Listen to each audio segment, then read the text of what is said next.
Hello students, so finally class 10th chemical reaction and equation. लेकिन उससे पहले मैं आपको ये बताना चाहूँगा chemical change and physical change, जो आपने बचपन में बात किया होगा 7th 8th 6th क्लास में कि केमिकल चेंज क्या होता है और फिजिकल चेंज क्या होता है। सुनो ध्यान से बेटा, केमिकल चेंज हमने पढ़ा था कि अगर किसी मैटर के केमिकल प्रॉपर्टीज़ में चेंज आती है तो उसको हम केमिकल चेंज कहते हैं। क्या मतलब सर? फॉर एग्जाम्पल अगर आपने दूध को जमा दिया, आपने मिल्क को जमा दिया, तो मिल्क को जमाने के बाद मिल्क से क्या बन जाता है? वो दही बन जाता है सर। अब मिल्क की केमिकल प्रॉपर्टीज कुछ और थी, लेकिन जब दही बन जाती है तो दही बनते ही उसमें एक एसिड का फॉर्मेशन हो जाता है, लैक्टिक एसिड। आपने देखा कैसे केमिकल प्रॉपर्टी उसकी क्या हो गई बेटा? चेंज हो गई है। तो मिल्क से, दूध से दही बनना क्या कहलाता है? केमिकल चेंज कहलाता है। क्या कहलाता है बेटा? केमिकल चेंज कहलाता है। क्लियर हो गया ये? अच्छा ठीक है सर, ओके। अच्छा, अब फिजिकल चेंज क्या होता है? अच्छा, केमिकल चेंज में एक चीज और याद रखना, केमिकल चेंज जहां पर भी होगा ना बेटा, जहां पर भी केमिकल चेंज होते हैं वहां पर एक न्यू सब्सटेंस का फॉर्मेशन होता है। किसका फॉर्मेशन होता है? न्यू सब्सटेंस का फॉर्मेशन है। जैसे दूध से दही बनाया तो दही एक न्यू सब्सटेंस है। दही के अंदर दूध की कोई प्रॉपर्टीज आपको नहीं दिखेगी। फॉर एग्जाम्पल आप हाइड्रोजन और ऑक्सीजन को ले लो, हाइड्रोजन और ऑक्सीजन को ले लो। आप हाइड्रोजन ऑक्सीजन को मिला के क्या बनाते हो? पानी बनाते हो, वाटर बनाते हो, H2O। आपको H2O में क्या हाइड्रोजन ऑक्सीजन की प्रॉपर्टी दिखती है? क्या पानी पीते ही लगता है इसमें हाइड्रोजन ऑक्सीजन मिला हुआ? नहीं। तो इसलिए वाटर एक न्यू सब्सटेंस है। तो न्यू सब्सटेंस क्या होते हैं इसके बारे में पता चल गया आपको जी। तो जिसमें न्यू सब्सटेंस बने समझ लो वो केमिकल चेंज है। केमिकल चेंज जनरली रिवर्सिबल नहीं होते बेटा, इररिवर्सिबल होते हैं। मतलब एक बार केमिकल चेंज हो गया तो हो गया, वो वापस नहीं हो सकता रिवर्स। लेकिन कुछ जनरली बोलते हैं, जनरली नॉट रिवर्सिबल, लेकिन कुछ रिवर्सिबल होते भी हैं, कुछ हो सकते हैं। ओके, अब है फिजिकल चेंज। फिजिकल चेंज में कोई न्यू सब्सटेंस नहीं बनेंगे। फिजिकल चेंज में जो भी सब्सटेंस बनेंगे वो अपने कॉन्स्टिट्यूएंट्स की प्रॉपर्टीज को शो करेंगे, उसकी कोई यूनिक प्रॉपर्टी नहीं होगी, इसलिए उसको हम न्यू सब्सटेंस नहीं कहेंगे। जैसे शरबत बनता है, तो शरबत कैसे बनता है भाई? वाटर और चीनी के मिक्स करने से, चीनी पानी में मिला दो भाई शरबत बन गया। क्या शरबत पीने से आपको नहीं लगता कि इसमें चीनी मिला हुआ है और इसमें वाटर भी है? ऑब्वियसली लगेगा। इसका मतलब शरबत जो है वो अपने कॉन्स्टिट्यूएंट्स यानी चीनी और पानी के प्रॉपर्टीज को दिखा रहा है सर। तो हम कहेंगे कि शरबत is not a new substance, शरबत एक न्यू सब्सटेंस नहीं है। तो बेटा शरबत का बनना, चीनी का पानी में घुलना, ये एक फिजिकल चेंज है और फिजिकल चेंज जनरली रिवर्सिबल होते हैं। हम चाहें तो चीनी को पानी में घोल के वापस चीनी निकाल सकते हैं। कैसे? पानी को इवेपोरेट करवा के। तो फिजिकल चेंज आपको समझ में आ गया। अब चलिए हम चलते हैं किसमें? केमिकल रिएक्शन के टॉपिक पर। केमिकल रिएक्शन भी एक तरह का केमिकल चेंज, यानी केमिकल चेंज से ही आया ये टॉपिक। तो केमिकल रिएक्शन की डेफिनेशन क्या है? कुछ इस तरह से पढ़ते हैं। व्हेन टू और मोर सब्सटेंसेस आर कंबाइंड, जब दो या दो से ज्यादा सब्सटेंसेस को कंबाइन किया जाता है। व्हेन टू और more substances are combined to form new substance, और न्यू सब्सटेंस का फॉर्मेशन हो जाए, दो या दो से ज्यादा सब्सटेंसेस के मिलने से न्यू सब्सटेंस का जब फॉर्मेशन हो जाता है, then it is called chemical reaction. When two और more substances are combined to form new substances, then it is called chemical reaction. ये केमिकल रिएक्शन की डेफिनेशन। अब देखो, आपने न्यू सब्सटेंस देख लिया, इसमें आया, तो ये वही न्यू सब्सटेंस है जिसके बारे में हम बात कर रहे थे, जिसकी एक यूनिक प्रॉपर्टी होती है जो अपने कॉन्स्टिट्यूएंट्स की प्रॉपर्टीज को शो नहीं करते बेटा। तो आई होप आपको केमिकल रिएक्शन क्या होता है पता चल गया। क्लियर है? Chemical reaction okay. दो या दो चीज़ें ज़्यादा चीज़ें मिली सर और एक नई चीज़ का फॉर्मेशन हो जाए, उसको बोलते हैं केमिकल रिएक्शन। हो सकता है एक बने, हो सकता है एक से ज़्यादा बन सकता है, लेकिन नई चीज़ बने सर, नए सब्सटेंस बने जिसकी प्रॉपर्टी उसके कॉन्स्टिट्यूएंट्स की प्रॉपर्टी से शो ना हो, उसकी प्रॉपर्टी को शो ना करे। अब केमिकल रिएक्शन की कुछ कैरेक्टरिस्टिक्स है, कुछ पहचान है बेटा। केमिकल रिएक्शन का एक कुछ एग्जाम्पल मैं आपको बता, जैसे मिल्क से कर्ड बन जाना, digestion of food chemical reaction है। फूड डाइजेस्ट होता है, खाना खाते हैं डाइजेशन होता है, ये केमिकल रिएक्शन है। रेस्पिरेशन चल रहा होता है, हमें एनर्जी मिलती है रेस्पिरेशन से, तो ये भी एक तरह का केमिकल रिएक्शन है। फोटोसिंथेसिस, प्लांट्स अपना खाना बनाते हैं, तो प्लांट्स जो अपना खाना बनाते हैं फोटोसिंथेसिस के प्रोसेस से बनाते हैं, तो फोटोसिंथेसिस भी एक तरह का केमिकल रिएक्शन है बेटा। आपके आसपास बहुत तरीके के केमिकल रिएक्शंस चल रहे हैं, वो अलग बात है आपको नहीं पता है, राइट। फिजिकल चेंज भी हो रहा है और केमिकल चेंज भी हो रहा है, मतलब केमिकल रिएक्शंस भी चल रहे होते हैं। ओके, केमिकल रिएक्शंस एवरी, आपकी बॉडी के अंदर पता नहीं ना जाने कितने केमिकल रिएक्शंस चल रहे हैं। समझ आ रही बात? क्लियर है? तो केमिकल, अच्छा, हाइड्रोजन ऑक्सीजन से मिलकर वाटर का बनना, ये भी केमिकल रिएक्शन है। कोयले को जलाते हो, ये भी केमिकल रिएक्शन है, राइट। आप कैंडल जला रहे हो, ये भी केमिकल रिएक्शन है। कोई चीज़ का जलना, मैग्नीशियम का जलना, ये केमिकल रिएक्शन है, राइट बेटा। क्लियर है? तो केमिकल रिएक्शन के आपके ढेरों सारे एग्जाम्पल्स आपके सामने होंगे और हैं, मैंने आपको कुछ बता दिया उसमें से। अब आते हैं कुछ कैरेक्टरिस्टिक्स है केमिकल रिएक्शन की डेफिनेशन के बाद। कैरेक्टरिस्टिक्स ऑफ केमिकल रिएक्शन, ये हेडिंग डालेंगे, कैरेक्टरिस्टिक्स ऑफ केमिकल रिएक्शन, जिसमें फर्स्ट कैरेक्टरिस्टिक्स है बेटा, पहली कैरेक्टरिस्टिक्स है ये यहाँ से अच्छा है, मैं इसको थोड़ा सा ऊपर से स्टार्ट करता हूँ बेटा। यहाँ से पहली कैरेक्टरिस्टिक्स है change in state. Change in state मतलब अगर आपको कहीं पर दो चीज़ें मिली और उसमें स्टेट चेंज होता हुआ दिख जाए, मतलब उसको वो सॉलिड से लिक्विड बनना हुआ दिख जाए, या लिक्विड से गैस बनता हुआ दिख जाए, या गैस से सॉलिड, मतलब स्टेट में कन्वर्जन। आपने 9th में पढ़ा था ना स्टेट्स ऑफ मैटर, तो वो स्टेट में चेंज होता हुआ कहीं आपको दिख जाए तो आप समझ लेना कि हो सकता है, हो ना हो, वो केमिकल रिएक्शन ही चल रहा हो वहाँ पर। ऐसी कोई गारंटी नहीं है, पर एक पहचान है कि अगर कहीं पर स्टेट चेंज हो तो हम कहेंगे कि वो केमिकल रिएक्शन हो रहा है वहाँ पर, राइट बेटा। तो चेंज इन स्टेट में हम क्या लिख देंगे भाई, जैसे फॉर एग्जांपल सर हमारे पास हाइड्रोजन गैस है, ये हाइड्रोजन क्या है बेटा, गैस। जी मतलब यहाँ पे होता है बेटा गैस। और ऑक्सीजन के लिए मैंने लिख दिया O2, O2 भी क्या है सर, ऑक्सीजन गैस है। ये जो गैस होता है उसको ऐसे 2 के साथ लिखते हैं बेटा, ठीक है। अच्छा एरो क्या बनेगा बेटा, H2O। अब पता है H2O आपको क्या है, क्या गैस है, नहीं लिक्विड है। तो इसका मतलब सर यहाँ पर गैस से लिक्विड बन रहा है, इसका मतलब यहाँ पर स्टेट चेंज हो रहा है सर, उसका एग्जांपल है चेंज इन स्टेट का एक एग्जांपल हमारे पास मिल गया, H2 + O2 एरो H2O। तो सर स्टेट चेंज हो रहा है, देखो केमिकल रिएक्शन भी है ये। तो केमिकल रिएक्शन की पहचान है स्टेट चेंज हो रहा होगा कहीं पर, तो हम समझ जाएंगे कि वो केमिकल रिएक्शन चल रहा है। उसका एक एग्जांपल यहाँ पे एग्जाम में आता है क्वेश्चन कि एक एग्जांपल दीजिए केमिकल रिएक्शन का जिसमें स्टेट चेंज हो रहा हो, तो आप फटाक से एग्जांपल उठा के देख सकते हो, ठीक है। चलिए अब एक और चेंज इन ये एक इंट्रोडक्शन क्लास है, ठीक है बेटा।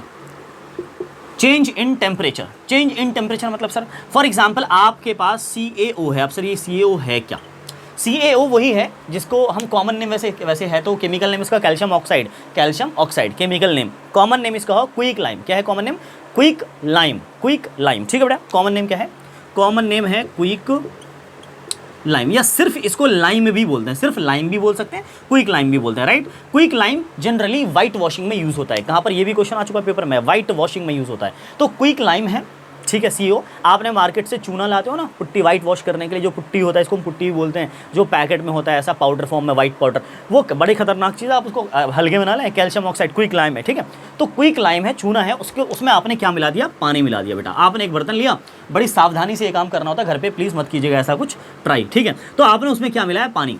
करना भी तो बहुत ही संभाल के करना होता है बेटा, ठीक है। जिस बर्तन में आप पानी मिला रहे हो बड़ा बहुत ही दूरी बना के रखना पड़ता है, सिर्फ ऑब्जर्व कर सकते हो और कुछ देर तक उस बर्तन को टच भी नहीं करना। क्यों, क्योंकि मैं आपको बता रहा हूँ यहाँ पे क्या हो रहा है। जैसे ही कैल्शियम ऑक्साइड क्विक लाइम में हम पानी मिला रहे हैं तो पानी मिलाते ही यहाँ पर बन रहा है बेटा CaOH का होल ट्वाइस। जो लोग ऐसा करते हैं ना, आई मीन जिनका काम है, प्रोफेशन है, वो तो बहुत अच्छे से जानते हैं इसको, पर जनरली प्रोफेशन नहीं है तो बड़ा संभाल के करना पड़ता है। तो आपने चूने में पानी मिलाया, बना CaOH का होल ट्वाइस, और बहुत ढेरों सारा हमें मिलता है वहाँ पर बेटा हीट। मतलब जिस बर्तन में आप मिला रहे हो चूने में पानी, वो बर्तन बहुत गर्म हो जाता है, इवन उबलने लगता है, वो बॉयल करने लगता है, राइट। तो इस तरह से मैं आपको एक दिन करके दिखाऊंगा प्रैक्टिकल, ठीक है, इस चीज़ का कि देखो कैसे उबलने लगता है और कैसे उसका टेम्परेचर जो है वो चेंज हो जाता है बेटा, ठीक है। तो ये क्या था हमारा चेंज इन टेम्परेचर, उसकी एक पहचान। देखो आपने चूने में पानी मिलाया, पानी हो सकता है फ्रिज का मिला दो, कोई दिक्कत नहीं, ठंडा से ठंडा पानी, आपको बर्तन थोड़ी देर में मिलाते ही गर्म हो जाएगा, मतलब वहाँ पे हीट निकली, वहाँ पर टेम्परेचर चेंज हो गया, राइट। तो कहीं पर ऐसा दिख जाए टेम्परेचर चेंज होता हुआ, समझ लेना वो केमिकल रिएक्शन है, राइट। क्या है, केमिकल रिएक्शन है। जो बेटा तीसरी पहचान है, तीसरी कैरेक्टरिस्टिक्स है, वो है चेंज इन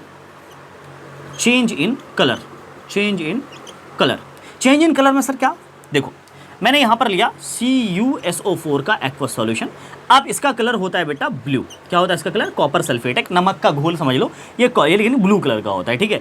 आपने इस कलर कॉपर सल्फेट में मिला दिया आयरन। NCERT का क्वेश्चन भी है, इस पर बेस बता रहा हूँ, NCERT में क्वेश्चन भी है कि कॉपर सल्फेट का सॉल्यूशन है आपके पास, मान लो एक घोल है ब्लू कलर का है, आपने एक आयरन नेल लिया, आयरन नेल कील जो होता है, आयरन नेल लेके उसमें गिरा दिया आपने। कुछ देर के बाद देखना, कुछ देर के बाद आयरन नेल डालते उसके अंदर, है ना, आप एक ग्लास में कर सकते हो एक्सपेरिमेंट, आयरन नेल डालते थोड़ी देर में उसका कलर ब्लू से हो जाएगा ग्रीन। क्यों, क्योंकि उसमें आप कॉपर सल्फेट नहीं बेटा, उसमें बन चुका है अभी iron sulphate, right, okay, ferrous sulphate. और इसमें से जनरली इसमें से जो है वो कॉपर अलग हो गया सर, कॉपर अलग हो गया, क्योंकि Fe हाई रिएक्टिव है, कॉपर लो रिएक्टिव है। तो FeSO4 के बनने की वजह से इसका जो कलर हो जाता है बेटा वो पेल ग्रीन हो जाता है या लाइट ग्रीन हो जाता है, ठीक है। तो लाइट ग्रीन कलर का हो जाएगा और कॉपर साइड हो जाएगा। तो यहाँ पर देखा आपने कलर चेंज। तो अगर आपने आयरन नेल डाला और आपने कहा ये तो ब्लू था और अचानक से जो है वो ग्रीन हो गया, तो आप समझ जाना वहाँ पर कुछ ना कुछ केमिकल रिएक्शन का प्रोसेस चल रहा है। तो ये भी एक पहचान है केमिकल रिएक्शन की। और चौथी जो पहचान है बेटा, फोर्थ जो पहचान है, चौथी पहचान जो है वो ये है कि इवोल्यूशन ऑफ गैस। इसको क्या लिखेंगे हम, इवोल्यूशन ऑफ गैस। गैस का निकलना क्या मतलब सर? गैस का इवोल्यूशन ऑफ गैस, गैस का निकलना मतलब सर फॉर एग्जांपल, यहीं पे एग्जांपल दे देता हूँ। फॉर एग्जांपल जैसे मान लो आपने मैग्नीशियम आपके पास था, आपने उसमें मिला दिया एसिड, मिला दिया। मैग्नीशियम था आपके पास, आपने उसमें क्या मिला दिया? एसिड। एसिड ना, एसिड हाइड्रोक्लोरिक एसिड आपने मिला दिया। मैग्नीशियम रखा हुआ था, उसमें आपने एसिड डाल दिया। जैसे ही एसिड डाला आपने, उसमें से एक बहुत ही मतलब अजीब सी स्मेल आएगी, आई मीन, और गैस निकलेगी उसमें से, है ना। एक तो गैस निकलेगी, क्या निकलेगी सर? MgCl2 का फॉर्मेशन हो जाएगा। मैग्नीशियम क्लोराइड, जो महक होगी, उसकी बदबू होगी, जो भी होगा वो MgCl2 होगा। और गैस जो निकलेगी वो कलरलेस ऑर्डरलेस होता है, वो H2 हाइड्रोजन गैस। ये एरो मैंने लगा दिया इसलिए उसमें से, क्योंकि गैस निकले कहीं पर तो अपवर्ड एरो लगाते हैं, ध्यान रखना। तो अपवर्ड एरो के साथ ये जो गैस है बेटा H2 हाइड्रोजन गैस निकलना शुरू हो जाएगा उसमें से। तो गैस का निकलना ये भी एक पहचान है केमिकल रिएक्शन। आप कोयला जलाते हो, कोयले को जलाओ, उसमें से कार्बन डाइऑक्साइड गैस निकलती है, तो वहां पे कार्बन डाइऑक्साइड गैस निकल रही है, इसका मतलब है कि वहां पर केमिकल रिएक्शन चल रहा है बेटा। गैस का निकलना भी एक तरह का केमिकल रिएक्शन होता है।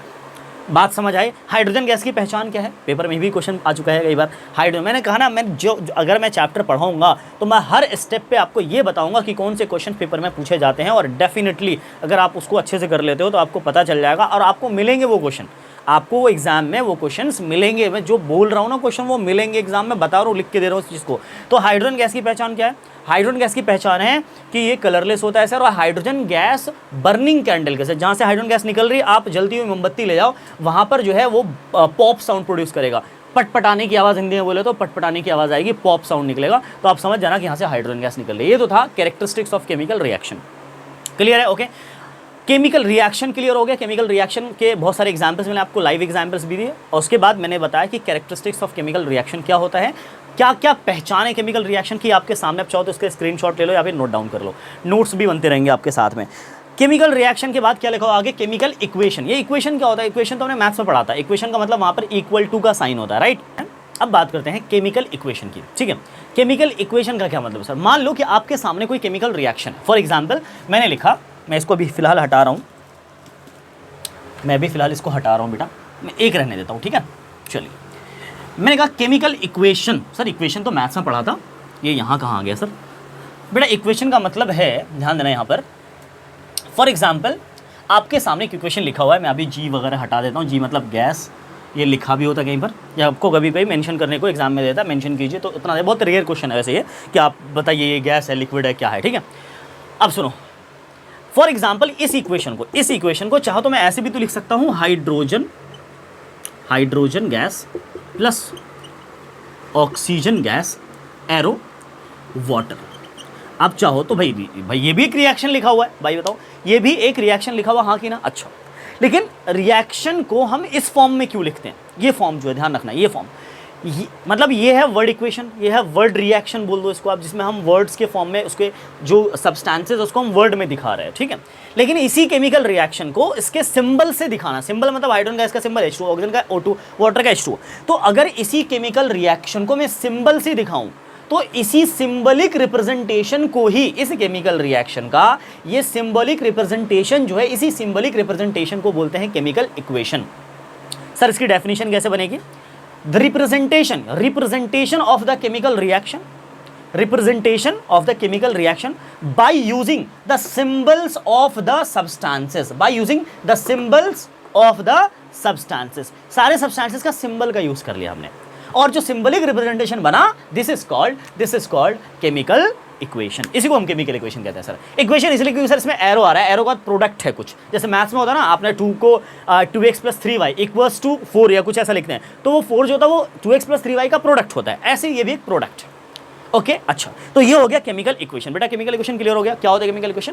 Chemical equation generally representation of the chemical reaction by using the symbol of substances, symbol of substance का यूज करके जो हम रिप्रेजेंट करते हैं रिएक्शन को, उसी को हम केमिकल इक्वेशन कहते हैं। इस केमिकल इक्वेशन के 2 पार्ट है, एक तो एरो के लेफ्ट वाला पार्ट जिसको हम बोलते हैं बेटा रिएक्टेंट, क्या बोलते हैं?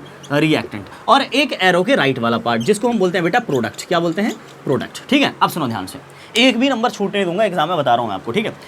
रिएक्टेंट क्या होता है sir? What is reactant? Reactant मतलब सर वैसे सब्सटेंसेस जो केमिकल रिएक्शन में पार्टिसिपेट करते हैं, जो केमिकल रिएक्शन में हिस्सा लेते हैं, टेक पार्ट करते हैं, दो substances which participate in the chemical reaction are called reactants. उसको क्या बोलेंगे हम? रिएक्टेंट बोलेंगे। ठीक है सर, ओके। प्रोडक्ट क्या होता है सर? प्रोडक्ट का मतलब हो सकता है प्रोडक्ट एक हो सकता है प्रोडक्ट एक से ज्यादा हो। अभी फिलहाल एक ही दिख रहा है तो सर एक ही लिखते हैं। तो प्रोडक्ट क्या होता है? दो substances which forms after chemical reaction, दो substances which forms after chemical reaction, chemical reaction के बाद जो बनते हो उसी को प्रोडक्ट बोलते हैं बेटा। ठीक है, अच्छा।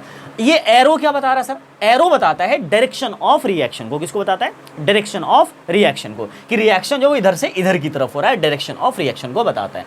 क्लियर है बेटा? कोई दिक्कत कोई परेशानी? ठीक है, अच्छा। अब यहाँ पर एरो वगैरह लगा दें कि सर यहाँ पे एल लगा दे तो लिक्विड हो जाएगा, यहाँ पे जी तो गैस, सर गैस है, यहाँ पे भी गैस है, तो ये सब तो एक बात की बात है। ठीक है, अब जरा सुनिए ध्यान से एक चीज़ और। ये हो गया केमिकल इक्वेशन, रिएक्टेंट क्या है, प्रोडक्ट क्या है, और ये एरो क्या बता रहा है। ठीक है, अब मैं यहाँ पर चाहूँ तो एक और रिएक्शन लिख दूँ भाई, सिंपल है। जैसे फॉर एग्जांपल सी है प्लस में O2 है तो क्या बन जाएगा सर? CO2 बन गया। ये भी एक केमिकल इक्वेशन है, ये भी एक केमिकल इक्वेशन है। सर केमिकल इक्वेशन लिखने का क्या फायदा है? Advantages of chemical writing the chemical equation, क्या फायदा है सर केमिकल इक्वेशन लिखने का? हम केमिकल रिएक्शन को वर्ड में क्यों नहीं दिखा रहे, हम सिंबल का यूज क्यों कर रहे हैं भाई? इसके बहुत सारे फायदे हैं सर। पहला फायदा है, सबसे पहला फायदा, कि अगर हम इसको सिंबल के फॉर्म में लिखेंगे तो हमें पता चल जाएगा कि कितने नंबर ऑफ एटम्स या कितने नंबर ऑफ मॉलिक्यूल्स रिएक्ट कर रहे हैं और कितने मॉलिक्यूल वाटर के बन रहे हैं। मतलब number of atom and number of molecules का इंफॉर्मेशन मिल जाता है सर हमें कहाँ से? केमिकल इक्वेशन को लिखने से। So we get the information about the number of atoms and number of the molecules in reactant and in product side. पहला पॉइंट, क्यों यूज करते हैं सर, क्यों केमिकल इक्वेशन। दूसरा पॉइंट कि सर ये कम जगह लेता है, इट टेक्स लेस स्पेस। ये देखो ना, कम लिखने में कम जगह लेगा ये, और वर्ड में लिखेंगे काफी जगह लेगा, right. It takes less time, sir ये टाइम भी कम लगाता है, टाइम भी कम लग रहा है ना बेटा इसमें, है कि नहीं। और एक और, आप वैसे मजाक की बात नहीं है जो मैं बता रहा हूँ, लास्ट वाला पॉइंट चौथा, कि इसमें कम इंक भी खर्च होता है। जाहिर सी बात है मैं मार्कर से लिख रहा हूँ भाई, आप पेन से लिखोगे तो कम इंक भी तो खर्च होगा। मजाक की बात नहीं, लिखना है एग्जाम में। अगर ये आ गए तो बहुत वैसे कम चांसेस इस क्वेश्चन को आने के, लेकिन अगर आ गए तो आपको ये 4 पॉइंट लिखने हैं। आप एक बार रिपीट करके सुन लीजिए वीडियो को, चारों पॉइंट्स लिखने पड़ेंगे। It takes less ink, last point है इसका। ठीक है बेटा, ओके। अच्छा, अब ये जो दोनों आपको रिएक्टेंट पता हो गया, प्रोडक्ट पता हो गया, एरो पता हो गया, और advantages of writing the chemical equation पता हो गया। ठीक है, इसको मैं हटा रहा हूँ अब सुनो बेटा, ये जो दो इक्वेशन लिखे हुए इसमें जरा आप बताइए डिफरेंस, इन दोनों इक्वेशन में क्या डिफरेंस है? बहुत साफ साफ डिफरेंस दिख रहा होगा सर। देखो, इसके रिएक्टेंट में 2 और 2 4 एटम है, इसके रिएक्टेंट में कितने एटम बेटा? 4 एटम है, और इसके प्रोडक्ट में कितने हैं? 3 एटम है। सर एटम जो है अलग अलग है, रिएक्टेंट में अलग और प्रोडक्ट में अलग। इसके रिएक्टेंट में बेटा 3 एटम से टोटल 2 ऑक्सीजन के 1 कार्बन के, तो 3 एटम हो गए। इसके प्रोडक्ट में भी 3 एटम है। जरा देखो दोनों इक्वेशन में डिफरेंस। सर इसके रिएक्टेंट एंड प्रोडक्ट दोनों side number of atom same है, इसके रिएक्टेंट एंड प्रोडक्ट साइड दोनों side number of atom same नहीं है। तो बेटा जिसमें नंबर ऑफ एटम सेम है, रिएक्टेंट एंड प्रोडक्ट साइड दोनों तरफ नंबर ऑफ एटम अगर सेम है, तो ऐसे केमिकल इक्वेशन को बोलते हैं हम बैलेंस्ड केमिकल इक्वेशन। क्या बोलते हैं बेटा? ऐसे केमिकल इक्वेशन को बोलेंगे बैलेंस्ड केमिकल इक्वेशन। और जिसमें नंबर ऑफ एटम सेम नहीं है दोनों तरफ, उसको बोलेंगे अनबैलेंस्ड केमिकल इक्वेशन। बेटा केमिकल इक्वेशंस का मतलब 2 तरह का होता है सर, एक होता है बैलेंस्ड केमिकल इक्वेशन, एक होता है अनबैलेंस्ड केमिकल इक्वेशन। बैलेंस कब? When the number of atoms are same in both side of arrow are called balanced chemical equation. When the number of atoms are not same in both side of arrow, I mean the in product side and reactant side are not same, then it is called unbalanced chemical equation. तो कहने का मतलब है sir unbalanced और balance का मतलब क्या sir? Actually इससे फर्क क्या पड़ता है सर? अगर बैलेंस नहीं आए, आई मीन अनबैलेंस्ड इक्वेशन, तो फर्क क्या पड़ता है? देखो बहुत बड़ा फर्क पड़ेगा। आप बताओ, हाइड्रोजन 2 है, यहाँ पे हाइड्रोजन 2 है तो कितने हो गए सर? यहाँ पे अगर मास की बात करूँ तो यहाँ पे 2 ग्राम हाइड्रोजन का मिल गया, और ऑक्सीजन 2 है मतलब 32 ग्राम मिल गया सर ऑक्सीजन का। आप बताइए 32 ग्राम ऑक्सीजन और 2 ग्राम हाइड्रोजन को मिलाया जा रहा है, ऐड किया जा रहा है, तो टोटल कितने हो गए? 34 ग्राम। मतलब जो टोटल हुआ सर वो 34 ग्राम हो गए, राइट बेटा? ओके, 34 ग्राम। लेकिन जरा यहाँ पर मास चेक करो, यहाँ पर 2 हाइड्रोजन 2 ग्राम और 1 ऑक्सीजन, आपको याद करने की जरूरत नहीं, मैं आपको बता रहा हूँ। 1 ऑक्सीजन का है 16, तो 16 और 2 + 16 कितने होते हैं बेटा? 18 ग्राम। सर ये कैसी नाइंसाफी है? हमने सर दिया 34 ग्राम, रिएक्टेंट है पूरा 34 ग्राम का और प्रोडक्ट मिल रहा है 18 ग्राम का। ऐसा कभी हो सकता है क्या कि हमने कुछ मिलाया 5 kg और मिल के निकल के जो प्रोडक्ट आया हुआ है 2 kg, ऐसा कभी नहीं होता भाई। चीनी पानी का एग्जाम्पल, सिंपल वाला एग्जाम्पल ले लो, मान लो चीनी आपके पास 2 kg और पानी मान लो kg में आप 5 kg चीनी पानी ले लो और 2 kg चीनी ले लो, तो 5 और 2 कितना हो गया 7, मतलब आपको जो शरबत बनेगा वो 7 kg का बनेगा। मास की बात हो रही है यहाँ पर, मास की इसलिए मैं एक नॉर्मल सा एग्जाम्पल ले रहा हूँ, 7 kg का हो जाएगा शरबत। लेकिन कोई क्या बोल सकता है कि 5 kg पानी और 2 kg चीनी शरबत बनेगा 6 kg का? पॉसिबल ही नहीं है सर, 7 kg का पूरा होना चाहिए मास, क्योंकि सर यहाँ से एक चीज़ ज़्यादा है, 9th में आपने पढ़ा था, आपने 9th में पढ़ा था law of conservation of mass, law of conservation of mass. Mass can neither be created nor be destroyed. Mass ना तो क्रिएट किया सकता, ना तो बढ़ जाता अपनी तरफ से, ना सर डिस्ट्रॉय होता, ना तो घट जाता है। इसका मतलब कि अच्छा, उसके बाद आपने पढ़ा था it states that mass can neither be created nor destroyed in a chemical reaction. 9th में पढ़ा था इन अ केमिकल, किसी भी केमिकल रिएक्शन में मास ना तो अपने आप बढ़ेगा, ना तो अपने आप घटेगा।